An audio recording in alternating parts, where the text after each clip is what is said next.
Okay, this is going to be new.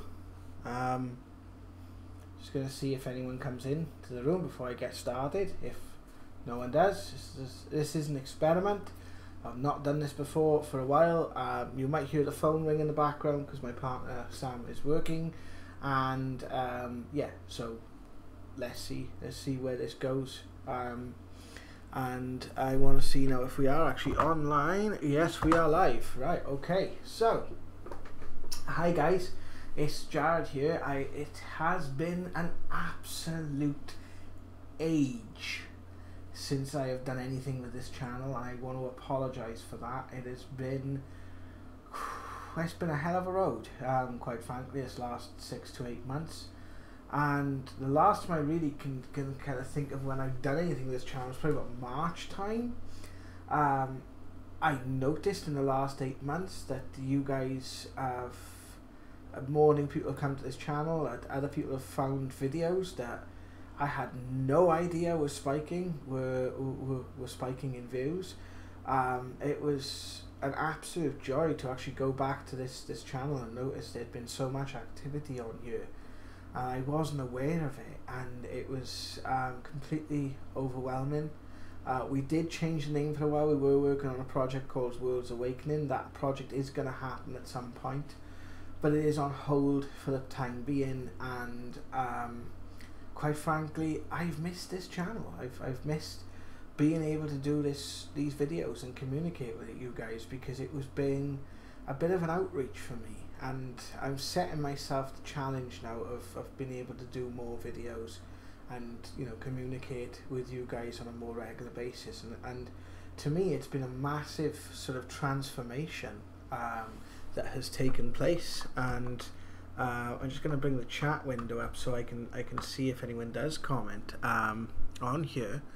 But yeah, this is the first time that I've ever gone live on this channel, and I'm going to talk to you today about 5 ways in which you may already be communicating with spirit and don't know it, and basically tell you how to work with that and how to improve it. So that's basically the subject of today's video. So let's get right into it. Number 1 I'm going to go for is your intuition. Now, this is something I've been working on a lot over the last sort of 6 to 8 months, is learning to trust my intuition. Learning that my intuition is what's going to guide me in the right direction.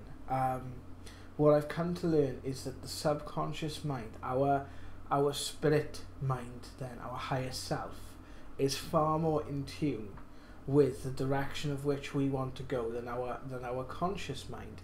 Most notably because our conscious mind will always tend to judge and critique, and will tend to try and work things out. The mind is basically a problem-solving tool. It is not the guiding force that we have come to believe in our society that it is.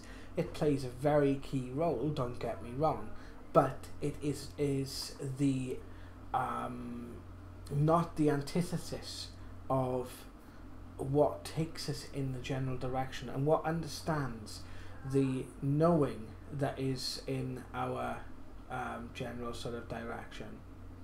So number 2 I want to speak about is synchronicities. Now, this is basically a follow-on from number 1. Synchronicities. Now, I've talked about on this channel quite a few times the reoccurrence of certain numbers like 2222, the Master Builder, 1111, seeing certain things, thinking about someone and they suddenly ring up. These sorts of things are generally what, again, you're communicating with your own spirit. You're manifesting your desires into physical reality. And these are signs of this, or at least they can be. They can very much be signs of this. And it doesn't have to be with numbers. It can be with chance meetings of people. Essentially what we would put down to coincidental events. And by following these synchronicities, we will then find that in our life, in our life path, things become a lot more easier, because what we're doing is we're holding intent of which way we want to go in our lives, which way deep down, not in the conscious level, on the subconscious level, we want to go in our life, which normally the subconscious will know about this before the conscious mind knows about this, and that's essentially where the manifestation takes place. Point 3 is dreams. Your dream state is very, very important, and it is very, very likely that at least at one point in your life you will receive a message from spirit, a departed loved one, a spirit guide, whatever, in your dream state, because part of your consciousness when you're in a dream state does actually retract and rejoin the sort of higher self, the higher part of you that is in spirit. Now, Michael Newton talks about this in his books, Journey of Souls and Destiny of Souls, where he talks about how spirit can actually, the actual mechanism of which they use to communicate with us in our dream state. So that is basically, it's a good read. But what they basically do is they take parts of one dream and parts of another, and then insert them into the sort of dream sort of state, where the both of them, where the spirit slips themselves into the imagery from the both sets of dreams, because we dream on several different times a night. What is interesting to understand about spirit dreams is you will generally find that a message, it'll work one of two ways. Either a person will just be in the dream and they will be very poignant in the dream, they'll be very bright, there'll be a very sort of a point of attention about this person, but they won't say anything, and you'll just be like, oh, I dreamt of so-and-so last night, and for some reason they just seem to be in that place. The second thing it could be is if they give you a message. Now that message will very much stay with you in that once you can come around from the dream state into the waking state. So your dreams are very, very important. Number 4, point 4 is following on from the dream state is the time between states. So the time when you're going to sleep at night. Many people report to me when I do development work with them that they tend to have people talking to them, or the sensation of things, or odd things happening when they're in the dream state.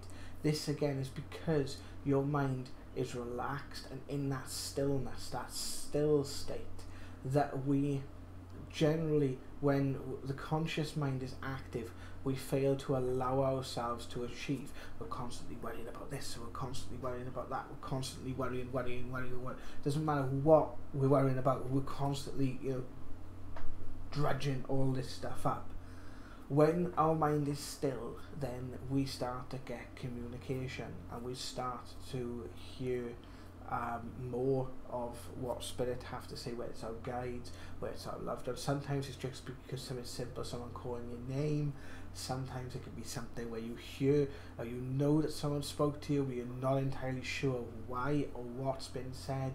Sometimes it's a very, very clear message, and it's always good to keep a note of this, and that is basically where meditation comes in as a very useful tool to move forward with that. So if you are getting these experiences, then I would say is to start using meditation, whether it's like letting yourself go into a daydream type state when you're listening to some sort of relaxing music. It doesn't have to be meditation music, it doesn't have to be and all the arms and all the rest of it. It could be something that you find inspirational. Like a good film soundtrack is something I always use.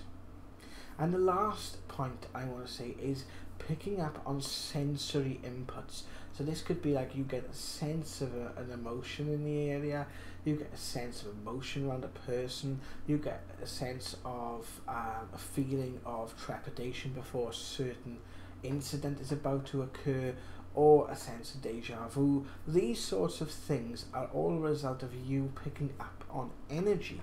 Now, everything in the psychic or spiritual world is based on energy. Everything in our world is based on energy. So that is basically where you're picking up the information from. You're picking up other vibrational energies from other sources. And the way to continue with that is to literally keep an eye on it, keep an eye out, and start trusting it. It all factors in. These points kind of factor in and fit together. And what you find is when you start trusting these incidents, you will find that the validation comes. Now, when you are having doubts about what you're feeling, having doubts about what you're receiving, then what I would say is ask for validation. So basically, just sit quietly for a little while, concentrate on your breathing, and just say, I'd like some validation in the coming days, whether what I feel here is true, and let the validation come. That validation can come in many, many ways. It can come in a person, it can come as a line in a conversation, you could read it in a book, it could be a line in a song, but something that sparks that interest. So thank you very much for today, guys. This is the first live broadcast I have done on this channel, and we look forward to doing many more in the future. So thank you very much, and we'll speak to you very, very soon. Take care.